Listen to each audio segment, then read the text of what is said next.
ಮನೆ ಕಟ್ಟಿ ನೋಡು, ಮದುವೆ ಮಾಡಿ ನೋಡು ಅಂದರೂ ದೊಡ್ಡವರು. ಹಾಗಾದರೆ ಮನೆ ಕಟ್ಟೋದು ಅಷ್ಟೊಂದು ಕಷ್ಟನಾ? ಮನೆ ಕಟ್ಟೋದು ಕಷ್ಟನೋ ಸುಲಭನೋ ಅನ್ನೋದನ್ನ ಈ ವಿಡಿಯೋ ಕೊನೆಗೆ ನೀವೇ ಹೇಳಿ. ಮನೆ ಕಟ್ಟೋ ಪ್ರೋಸೆಸ್ನ ಸ್ಟೆಪ್ ಬೈ ಸ್ಟೆಪ್ ಹೇಳ್ತೀನಿ, ಕೇಳಿ. ನಿಮ್ಮ ಹತ್ರ ಸೈಟ್ ಇದೆಯಾ? ಮೊದಲು ಅದಕ್ಕೆ 2D ಪ್ಲ್ಯಾನ್ ಮಾಡಿಸ್ಬೇಕು. ಆ 2D ಪ್ಲ್ಯಾನ್ನ ಸ್ಯಾಂಕ್ಷನ್ ಮಾಡಿಸ್ಬೇಕು.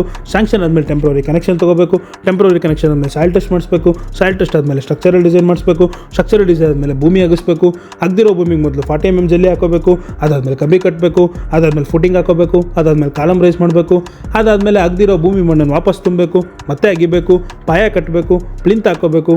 ಅದ್ರ ಮಧ್ಯದಲ್ಲಿ ಪ್ಲಂಬರ್ ಬರಬೇಕು, ಪೈಪ್ ಹಾಕೋಬೇಕು, ಚೇಂಬರ್ ಕಟ್ಟಬೇಕು. ಅದಾದಮೇಲೆ ಮಡ್ಡಿ ಎಳಿಬೇಕು. ಅದಾದ್ಮೇಲೆ ಮತ್ತೆ ಕಾಲಮ್ ರೈಸ್ ಮಾಡಬೇಕು. ಗ್ರೌಂಡ್ ಫ್ಲೋರ್ ಮನೆ ಇದ್ದರೆ ಗೋಡೆ ಕಟ್ಕೋಬೇಕು.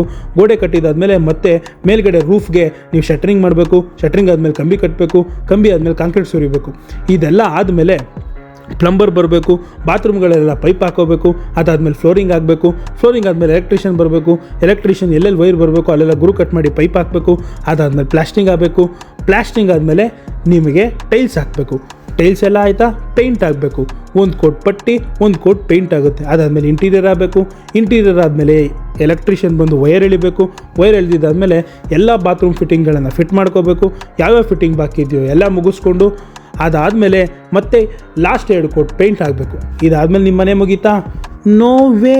ಇದಾದಮೇಲೆ ಬೆಸ್ಕಾಮ್ ಅವ್ರ ಹತ್ರ ಹೋಗಿ ಪರ್ಮನೆಂಟ್ ಕನೆಕ್ಷನ್ ತೊಗೋಬೇಕು. BWSSP ಅವ್ರ ಹತ್ರ ಹೋಗಿ ವಾಟರ್ ಕನೆಕ್ಷನ್ ತೊಗೋಬೇಕು. ಇದೆರಡೂ ಕನೆಕ್ಷನ್ ಬರಬೇಕು ಅಂದರೆ ನಿಮ್ಮ ಮನೆ ಮೇಲೆಗಡೆ ಸೋಲಾರ್ ಇರಬೇಕು. ಇಷ್ಟೆಲ್ಲ ಆದಮೇಲೆ ನಿಮ್ಮ ಬಿಲ್ಡಿಂಗು ಸಂಪೂರ್ಣ. ಹೀಗೆ ಬಿಲ್ಡಿಂಗ್ ಕಟ್ಟೋದು ಕಷ್ಟನೋ ಸುಲಭನೋ ಅಂತ ಕಮೆಂಟ್ ಹಾಕಿ ಮರಿಬೇಡಿ.